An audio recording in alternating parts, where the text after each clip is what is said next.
yellow and turquoise.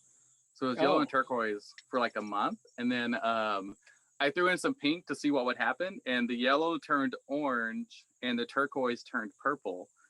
So oh, interesting. No, I right, literally put purple and blue, and it stayed well. And I also did it here at home because I really don't feel like sitting for 4 hours yeah, in a place with a bunch of people. Yeah. yeah. I liked one that just doing it at home, but now like with the touch up, it's so easy. I mean, now it's like blue and purple as well. I have Yeah. this blue overtone for brown hair, and was like, I wonder what this will look like with my dyed hair, and it was like super bright. I was Yeah. like, And I have okay, really black hair, so it took literally 4 hours at yeah. home as well. So Oh my gosh, I'm like 20 minutes now. no, my hair is definitely black. Like, so it takes 4 hours. Oof. Two No, thank bleaching you. sessions of 45 minutes. Nope. Mm-mm. So, So Frankie, it looks like we are back up and going. I'm going to awesome. monitor on my end in case we have any questions or something like that pop up for people who are watching in the community. So, guys, feel free to comment below with questions that you may have for myself or Frankie. We're going to be talking about Hispanic Awareness Month, Latinx, and like the racial reckoning that's going on in our community, in our world, and a pandemic that we're also all fully aware of. So, Frankie, you were just getting ready to do an introduction for yourself earlier, so if you can go ahead and just pick up where we left off on your introduction. Yeah, of course. Well, once again, I'm Frankie Barrera with Thrive Health Connections. I'm a bilingual community prevention specialist for HIV and STIs. I work for Thrive Health Connections, previously known as the Good Samaritan Project. We've been around for 35 years. We do HIV testing, STI testing, mental health, and case management for people living with HIV. Awesome. Yeah, you do a few things, right? Yeah. Yeah, just a couple things. Right. We Frankie and myself are cohorts. We may work for different organizations, but our end goal and the campaigns we work on are the same. They parallel each other. They mirror. They're both administered through the health department and just put on through different organizations, Thrive Health Connect and KC Care. So with that, Frankie, we like to do a couple of games, so like icebreakers. So I have my first one. I'm gonna roll the dice and see where it lands. It's on relationships. Ooh, You rough. right. So you're in a new relationship, I believe. Yeah, but Yeah. pretty fresh, pretty fresh. Yes. So you can pick a number between 1 through 5, and if you don't feel comfortable answering that, that's totally fine. We can pick a different number. Awesome. Okay, 1 through 5, correct? Uh-huh. Okay, let's pick a three. Ooh, this is fun, especially because you're in a new relationship. Yeah. Oh. If your partner was interested in a monogamous relationship, what would you say? uh, Oh, hey, sorry, yeah. monogamish. Yeah, monogamish. How interesting. Yeah. Monogamish. Yeah. Um, I personally feel like I don't emotionally I don't function in a non-monogamous relationship. So personally, I think that I function better in a monogamous relationships as my attention span is not that wide for me to actually take care of more than one person at a time emotionally. Definitely, it's not something that I can ever do. I have enough trouble remembering where I place my keys and my wallet for me to actually uh, put in it takes a lot of work to be in a relationship, so being in a relationship that's more than one, it's definitely going to take double the work, triple the work.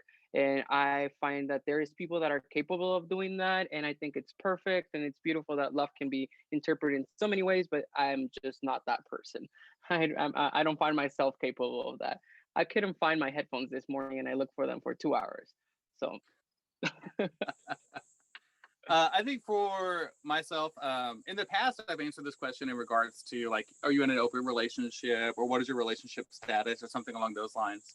So for myself, it's really important that, you know, one, that you have that conversation with your partner, that, I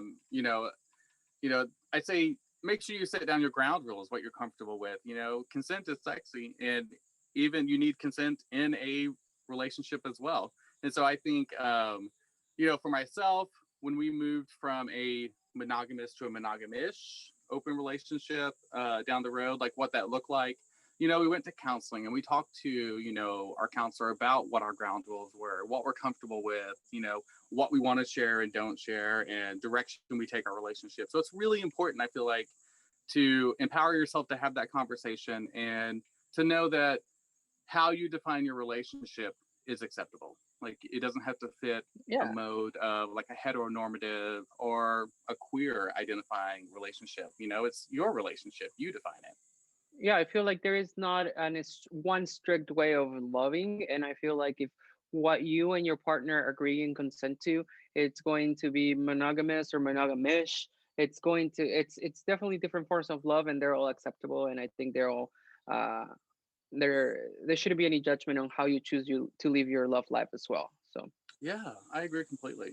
So the other deck of cards that I have are race-based cards. So one is yes. know your history, two is know yourself, and three is take action. So pick a number, one, two, or three, and then we'll dive into a random card from those selections. Uh, three. Again. Action. It's the Oh, smallest deck too. I'm guessing it's because it's the hardest one. I was gonna say, I was like, it has to be because when it comes to action, like that's, like how do you put this into manifest it into real world transactional abilities to impact Yeah. change. Um. Oh, this is okay. I like this one. Are there any Wow. are there any important life events that you've experienced that have affected or currently affecting your health? Uh, Life events that are currently affecting my health. Uh huh. No, I actually went to a checkup recently. I'm pretty healthy. Everything came out to be super well. When I was younger, I did go through a whole process of chemo when I was 19, but it's really, I mean, it's been 11 years. So affecting right now hasn't.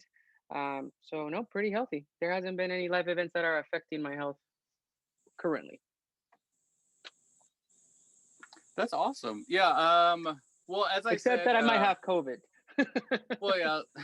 I was like, I mean, I'm a little HIPAA. You have to symptomatic, be so we comfortable don't sharing know. that. Yeah, so I mean, like, I've except that I do have a little bit of symptoms, sore throat. I've had a fever a little bit, not much, and then a headache. So that's currently affecting me living my life normally. So yeah.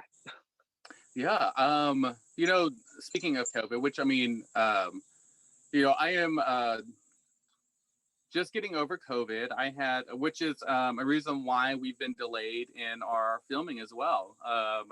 We had multiple team members who were either having like hard symptoms of COVID, no symptoms of COVID, or were dealing with family members with COVID. So we made sure to limit our airtime so that everybody had time to heal and focus on themselves. That self care is really important. They say if you don't make time for your health when you're healthy, you have to make time for it when you're sick. Something like that. Yeah. I'm really bad at quotes, but for myself, my COVID experience was very mild. I had a strep infection at the same time, so I think with my the antibiotics kicking in, the symptoms I was feeling as far as like the fever, sore throat, body aches, they all disappeared within like 24 or 48 hours of antibiotics kicking in. And then after that, I haven't had any symptoms of anything. And I never had any cough or breathing, respiratory issues at all. That's pretty awesome. I've seen and I've talked to people that have had really rough symptoms without any other sickness around other than their COVID symptoms. So I feel like if it is COVID, I know it's not going to be any string of the flu because uh Jason, my partner, got a rapid test and it came back negative. So now we're just waiting on those tests. But I feel Yeah. like we're pretty lucky to only have a headache, sore throat, and minor-ish fever. So uh, definitely lucky that it's not it hasn't escalated. Yeah, I think I have a once you let people know that you have COVID, it's the same thing as once individuals you share that you have HIV, or I think a few weeks ago Ace was on and was talking about symptoms for gonorrhea and getting tested, stuff like that. And once you share that kind of information in a public forum as Facebook, people start messaging you and telling you about their symptoms and what they've gone through, and they may not Hmm. have posted or shared or something along those lines. And so I've had that with COVID. The majority of individuals that I know that have dealt with it have had really mild symptoms, not really impacted them that much. I would say I've only had two friends who, you know, are still experiencing somewhat symptoms of COVID, and some of them, were like back in April when they were diagnosed. So, there is when I got my diagnosis, I was like, oh my gosh, I hope it's not, I don't want to be, what they're called long haulers, which are individuals who Hmm. are Yeah, still yeah. experiencing symptoms much after. So I'm grateful and thankful that I haven't had that experience so far. Yeah. So when we're talking about um, COVID and the pandemic that's taking place, um, this morning when I was listening to MSNBC, they were talking about the Latinx population in this Hispanic Awareness Month, and how that population has been one of the hardest hit on COVID.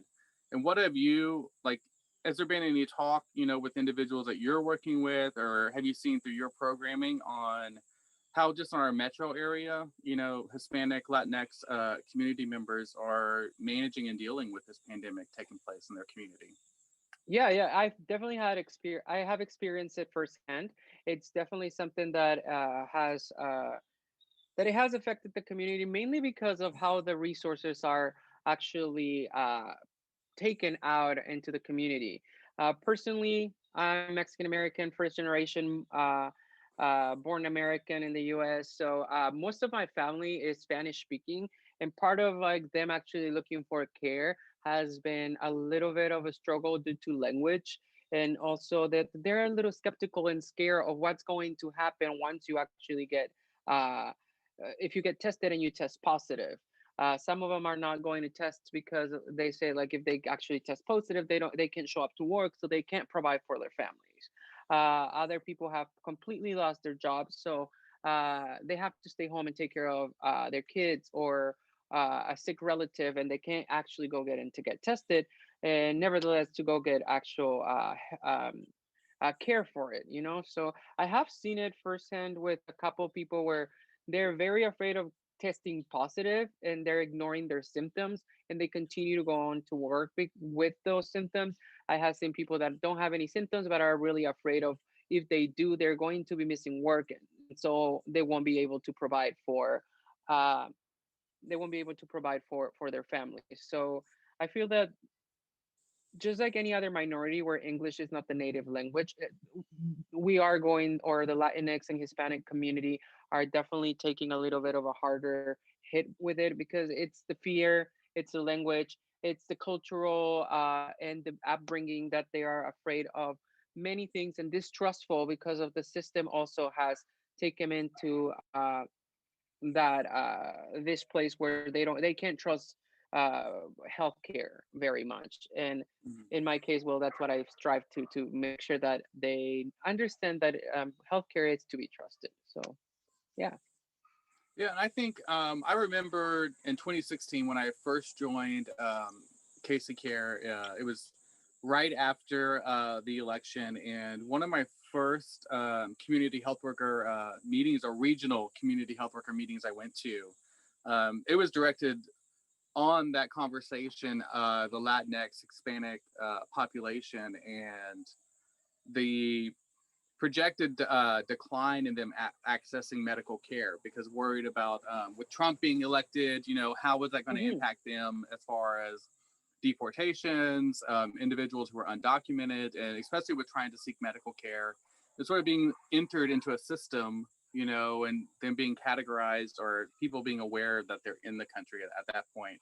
And we did see over, I would say the following 2 to 3 years, a drop in um, Hispanic individuals accessing medical care. And I wonder if you've seen that, or if you know of something along those lines, and if this is, sort of like magnified it even more.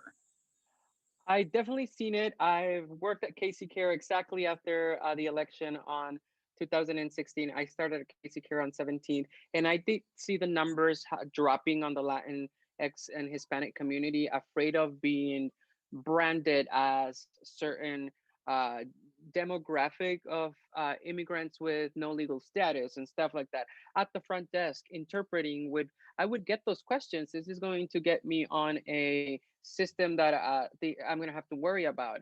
Do I have to provide a social security number? I only have an ITIN, which is for them to pay taxes Mm-hmm. with.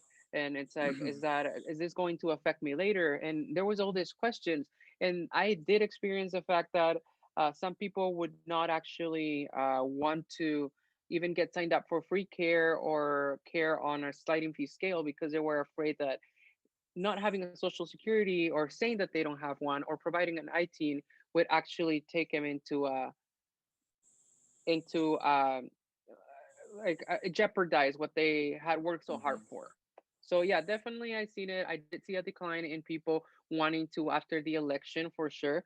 Like I was there at the very beginning when he took over, and people were definitely afraid that seeking healthcare was going to put them in a situation where they would have to go back to their countries and not care for their relatives and family members for sure. Yeah, I think as we move forward in our conversation about Latinx and Hispanic individuals, I think Hmm.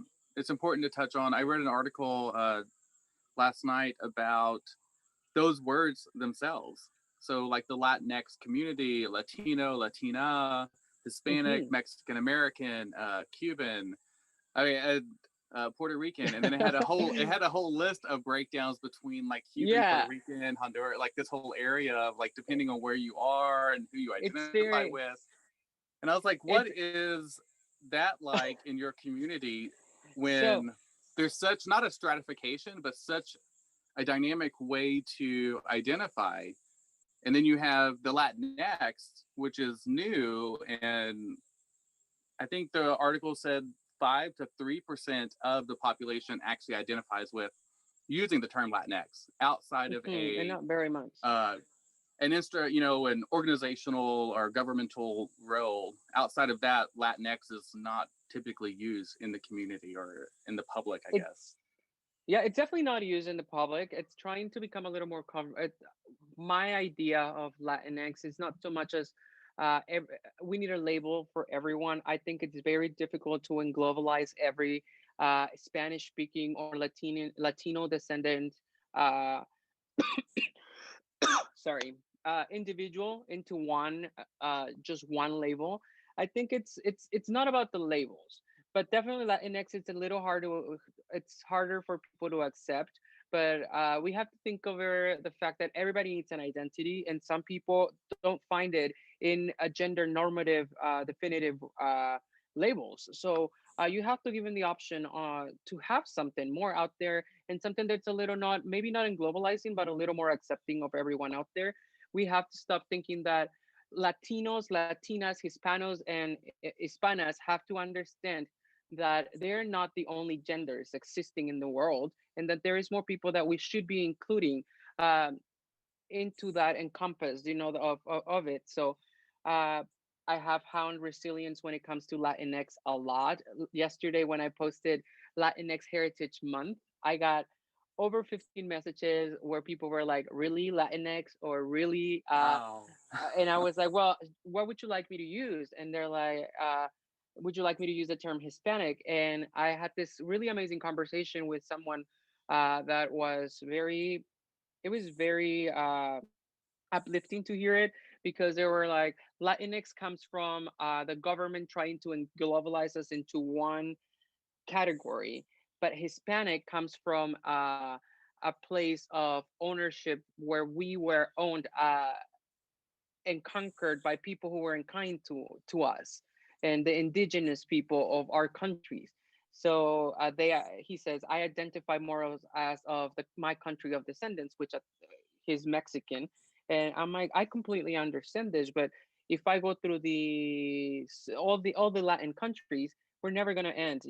We have, Hmm. starting with Mexico, go all the way to Argentina, on the Patagonia. So it's there's so many countries, and at the end of the day, I do believe firmly that it's not a label that we should be caring about. It's We should be celebrating our differences, and our cultures are certain similarities, and it's a language that unites us. And once we come into this country, Laura, that I work with, was telling me, she's like, we are so different, and our cultures have differences, and we have so many different traditions. But once we come into this country, we find refuge in the similar language that we speak, and that unites us and makes us one kind in a country where we come seeking a better future. So I think that people do not like the Latinx mainly, especially when you're of an older generation, but you also have to be willing to accept that everyone needs an identity. And just as we are united by many traditions that are similar and many others that are different, our language in this country is definitely something that unites us as a whole. And you can identify as whatever you please to identify as long as you know that you have a place, that you have an identity, that you are counted for. So there's always going to be that, I don't like the Latinx or the Hispano or Latino, or there's always going to be Yeah, that conflict. But it's not about labels, it's about the unity of the whole community that speaks Spanish and migrated to this country in a search of a better life. exactly. And I think, for myself, with it comes to Latino, Latina, Latinx, I was under the impression, until I read this article, it, that Latino is obviously for the male version of Latin, I guess, or Latina is the female. And then I was just thinking Latinx was the they, them, when you're covering your he, him, his, her pronouns, they, them. I was like, Mhm. oh, Latinx is they, them. Like that covers, that pronouns, but that is not at all how it was No. used at all. I was like, oh, N- okay. No, definitely. It's like it's brand new, and it's mainly for people who don't identify with something that's very gender conforming.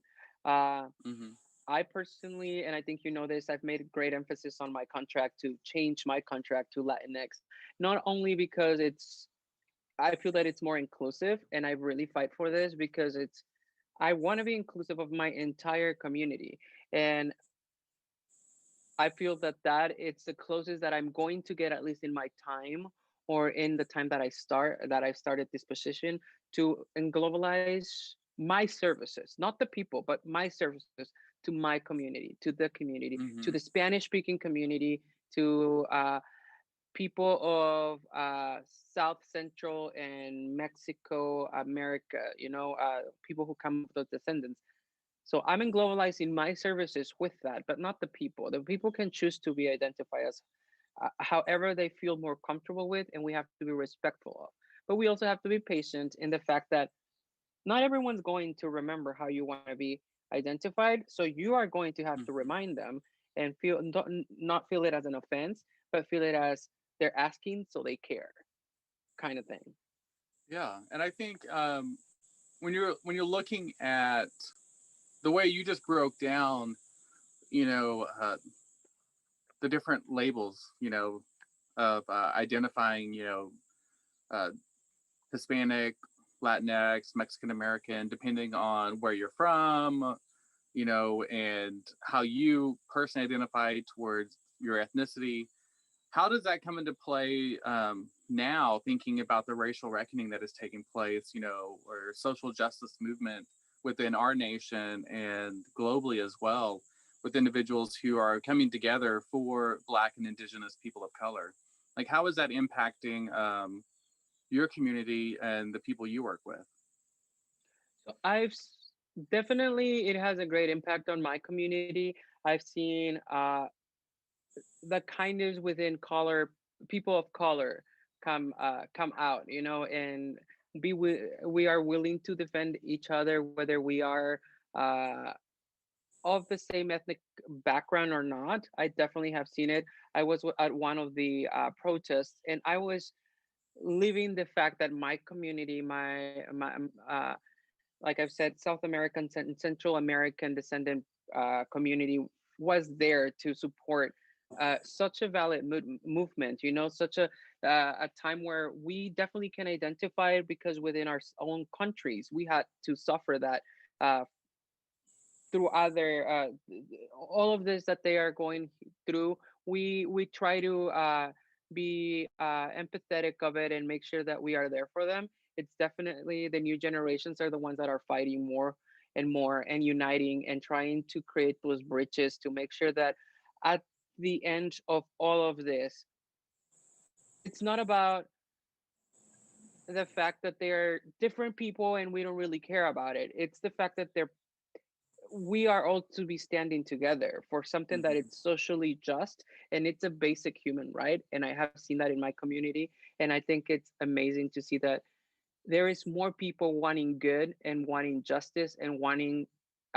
equality than those who really don't want it. So I and that really has shown me that my community is definitely open to helping everyone and on all causes out there for sure. That's really cool. What are some things that uh, a white person, a black person, somebody who is watching this can, what are some things that they can do or ways that they can engage, um, with the Hispanic population or Hispanic community in Kansas City? I believe that Hispanics are very candid. They're very passionate. They're always friendly. Um, there is many things that we're also fighting along with the other social injustices in the world. I mean, immigration. Just yesterday, that whole woman being sterilized in detention Mm-hmm. centers. Um, there is more than one cause out there that you can fight for. I feel like people who only fight for the one are enclosing themselves to only see that there's only one person or one ethnicity or one group of people being hurt, when all the evil or this evil out there is actually hurting more than just one. I feel like we could all empathize with each other. We're all having some sort of pain. We're all having some sort of suffering. And I feel like the way to connect within each other, and not only with the Hispanic community, Latinx, Latina community, I feel that it's within each other. We have to be empathetic of our feelings and validate that the fact that our sufferings are valid as well, and fight side to side. There's no there's no need for us to be divided. Uh, we should all be fighting for this for our basic human rights in general. I mean, we Yeah. all deserve that. We all deserve to be treated as humans, to be treated fairly, to not be ethnically profiled because of the color of your skin, your religious belief, the way you choose to live your life, or because you are part of the LGBTQI community. You know, it's I feel like it's just basic human rights that we are all fighting for at the end of all of this. And when we stand together, we're stronger. And I think that's going to be at the end of the day what Mm-hmm. will unite us: Hispanic uh, people, black people, white folks, everyone in our community. We just need to stand together because that's the only thing that's going to actually unite us. I personally have an experience that I thought it was really funny. When I came here, I worked at Casey Care and I had a part-time job at a restaurant at Plaza, and there was not a single person that was from Mexico other than me. There was Brazilians, there was people from South Africa, people from Nairobi, people from all over the world. And once Wow. you got into the kitchen and we started prepping, because it was I was working in the kitchen. Um, it was amazing to see that no one there actually felt like it was out of any other country. It just felt like a really great family, and I've taken that out into every job that I go to because I feel that's how it should be. Like, it's not just me because I'm from here or I am of this color. Is we are all exactly, none of us look the same at all. Like, we didn't have any similarities, and it was such a great environment. I feel like if that little community of about 10 or to 12 people in the kitchen would give everyone that example, we would be in so much greater, so much a better place. Instead of letting us hear people that are just wanting to divide us, and I think if we took that example, we would all be in in a better place for sure. Yeah, I think touching on that, empathy is what it comes back. For me, is what it comes back to. Like having empathy for someone else, extending that grace, to give yourself time to understand the other person, to realize you're both human, that you both have the same end goal in mind, which is to live a happy life, and to thrive. And once you realize that you both share that, you may have different ways of getting to it, but you can help each other along the way. The world becomes a much better place for you, those close to you, and those close to them. I think it's really important that people know that there are things that you can do in your community. So here in Kansas City, we have like the Guadalupe Center. We have Mhm. the Mexican consulate is here as well. We also have a Latino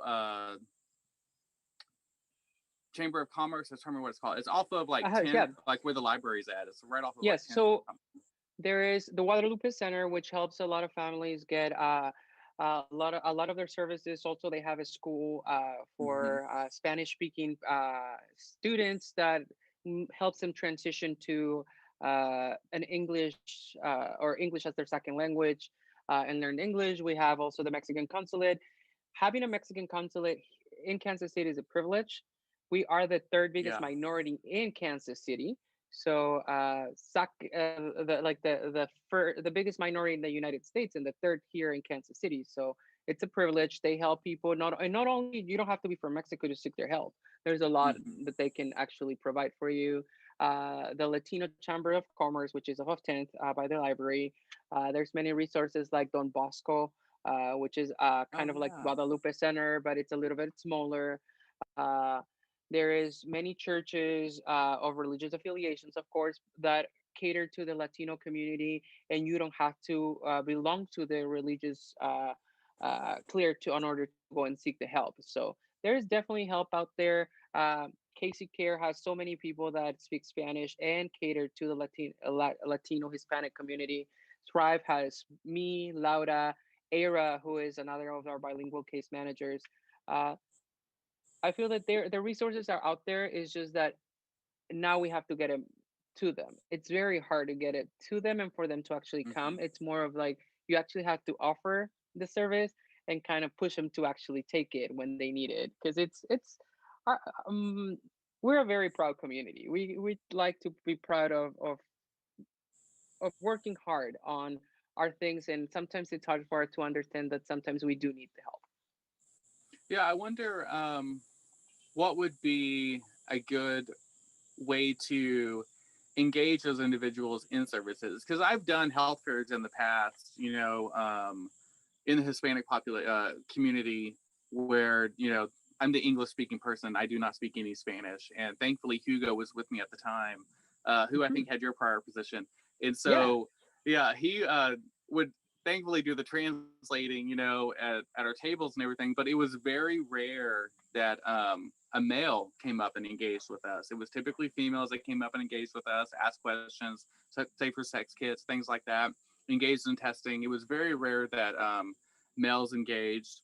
And overall, with like the services that were available in the health fair itself, whether it be dental or chiropractic or breast cancer awareness, whatever screenings they had set up, it felt like they were, pulling teeth to get people to come over to their booths and engage in their services. And that's when it's free, and I wonder, what, that's looking at it from, a white perspective of, let's put a health fair on and see, like we do in these white communities that people partake in, Hmm. and do the same thing here, but we don't see the same type of response. Like what, what would be beneficial, do you think, to engage in services with Hispanic individuals, especially now, like when we're talking about race and, an overt, virus out there as well? Yeah. So I definitely have encountered all of those barriers that you mentioned. I think our first step is definitely making services available in their language, native language, because it's definitely going to feel make them feel a little more familiar, and that's the first step to get our foot in the door. Second, it's definitely it's I think it's definite that we have to educate on this that the services that are being provided aren't going to jeopardize anything for them, making sure that Mm, that they can trust, because it is um I feel like the people of color have been so they have been so segregated and betrayed by the medical system that black and they feel like they browns. don't, yeah, that I feel like they can't trust them anymore. So it is up to the actual medical system and the medical care and our services, social services, prevention services. It is our duty to actually make them trust us again, making sure that they feel safe, making sure that we can actually offer an honest approach, because we lost their trust. They didn't, we didn't like, they literally, we were the ones, the medical system, who ended up causing this distrust in them. So we have to put in the work. Keep on keep on tabling, keep on all the social media posting, informing properly, making sure that we make it um something that they can understand. Because sometimes I go to all these clinics and I see signs translated or forms translated, and you read them and they're like, you wrote this for a lawyer. Like, you literally put this in language that no common person is going to understand. I'm like, I kind of understand that because I maybe read a book of truth, but let me remind you that people who come from other countries are seeking what they didn't have, like a better future. And they may be getting there, but you have to meet them where they're at. You cannot expect for them to meet you where you are at. You have to meet them where they at. And I feel that's where we failed a little bit. We're expecting for them to come here when they're Hmm. slowly climbing there. And I'm pretty sure they're gonna go there and above. But you have to meet them where they're at the at the middle of the stairs, at the bottom of them. I mean, that you have to meet them exactly where they're at so that they feel comfortable and they can trust us, and making sure that you reassure them every time that this is not jeopardizing anything that they have worked hard for. I feel that's going to be our second step after language for sure. Yeah, I think that's really important. When you were talking about, you know, meeting them where they're at, my first thought was, looking back at that healthcare a couple years ago, the majority of the people who were working it were white, and so if you don't look like the community you're there to serve, it's kind of Yeah, hard to serve the community. I mean, especially when you are coming from the population or the racial demographic that has, you know, you like use them basically, medically taking advantage of those individuals. You're the yeah, population that's deporting them, and speaking ill of them. So it is really hard. And for myself, when you don't speak the language, it is hard to connect and to make those connections. And it's more of like, why are you here? What are you doing? You don't look like me, you don't understand me. Why would I come up and talk to you and engage with you? So I think that's a really good point, to be reflective of the community you work with. And so thank you for sharing that. And and who knows, yeah, maybe yeah, hopefully going forward, taking that information and being more intentional, with health yeah. fairs and the ways we engage with our public. Yeah. Representation matters at the end of all of our tasks and all of our efforts. Representation is key. You cannot expect for someone to look up or want your services if there is no representation of who they are. I've That stuck with me a couple years ago when I watched this TED talk from an actress that I wasn't a big fan of. When I heard that TED talk, I was like, it's so true. Representation matters. You have to, if you're going to cater to a population, make sure that if you don't look like the population, it's fine, but that you can understand each other, Hmm. it's key. Make sure that you are representing at least in understanding and knowledge for them. Yeah, exactly. It's like the grant I work under, is for white MSMs. I'm like, I'm a white MSM, so I fit my demographic. Same. Yes, definitely. And they were definitely looking for someone that looked a little more like me. Right. So, talking about your programming, like what do you have planned? For the next for the remainder of this year, or maybe things that you have in works for next year. Like, what's going on with your programming? I mean, I know you're stressing to do the name change for Latinx, but like, what else are you It's doing to done. implement in your community? Oh, So it's done. Nice. my contract is officially the Latinx prevention contract. So I'm very happy about that. It's official. I have it in writing. So yay! Uh, we're it's Latino Hispanic Heritage Month, or however you identified. It is started yesterday. It's very important that the dates are very strategical, because on the 15th, many countries start celebrating their independence from Spain, like Nicaragua, Guatemala, Honduras, and other South American or Central Americans countries. Today is Mexico's and Chile's independence, and so ongoing down South America. Most of their independence are going to be within the 15th of September to the 15th of October. So what we're doing is having lives every Tuesday. I know it sounds a little racially profiling, but I am Mexican American. So we're gonna have a series of lives every Tuesday at 3 p.m. Called "Let's Tackle About It," and we're gonna Ah, tackle. We're gonna tackle about many subjects like social injustice, mental health, racially profiling, HIV, stigma. We're gonna be doing that every Tuesday. We have a bunch of profiles from the Latinx and Hispanic community that caters the KCMO community with different services like social services, prevention services, etc. Um, this is something that I haven't told anybody but Thrive. We are launching a new campaign for the Latino, Hispanic, Latinx community at the end of October with Dia de Muertos, to engage people in at home testing, testing by appointment at Thrive, which we have available Tuesdays and Thursdays between 3 and 6:30 by appointment. You can always text our text line or email Laura or call the office to make an appointment. Um, so we're doing all of these things, and through the end of the year, social media, we can't actually do physical outreach, but we're still doing condom distributions.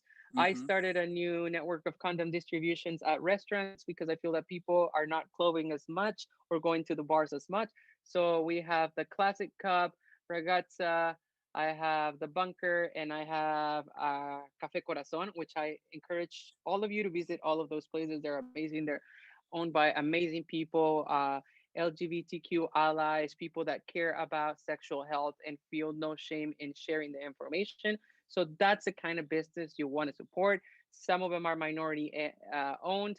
Uh, some of them are not, but they're still our allies and they're very nice people. So that's my program. That's what I'm going to continue to do. Continue to help everyone. Um, I'm here for them. We are located at 5008 Prospect Avenue. If you need notary services, we also and I also do provide them for free. Uh, Social distancing, of course, but we are trying to do as much as we can for the community. So that is what my program looks like until December 31st. Wow. Yeah, you got a few things on your plate. That's really incredible. Yeah, just Yeah. a little. Well, congrats. Yeah, I love that you have so many things going on and that you are having a difference in your community, and having those conversations about those taboo or stigma inducing or bias led topics is really powerful. So kudos to you for that, for sure. I haven't Yeah. had anyone come up with a question or anything like that, which is totally fine. But I do want to thank you for participating and for joining in today. Look forward to checking in with you and seeing how things are going, and especially once we, are moving out of our COVID phases and can do Yeah. more like in person, as we go to next year, which is only a few months away when you actually think about it now. So it'll be nice to leave 2020 behind and Yes, we do some definitely things need in to. 21. Yeah, thanks All right. thanks for Well, having me. yeah. So thanks for having me. You have a great show here. You do great. I think you're tackling definitely those topics that no one will want to tackle for sure. So great job too. Yeah, we have fun. I look forward to Ace coming back on when he is 100% and back. In the meantime, everyone, be sure to tune in Wednesdays, 12 to 1, and check out Frankie on what's your Yeah. Facebook page? So you guys can go to Thrive Health Connection on Facebook, or LatinX Thrive Health Connection as well. Both of them are going to be live streaming every Tuesday at 3 p.m. with Let's Taco About It. And we're gonna have I always have prizes in there from different sponsors. So gift cards, T-shirts, Ooh. mugs. So please tune in and join us, and hopefully you guys can get something for free. Awesome. All right, guys. Thanks, everybody. If you have a chance, go to Cafe Corazon. Their chicken tamales are great. Oh yes, and try the alfajores. They're amazing. Hi, Miel. Bye.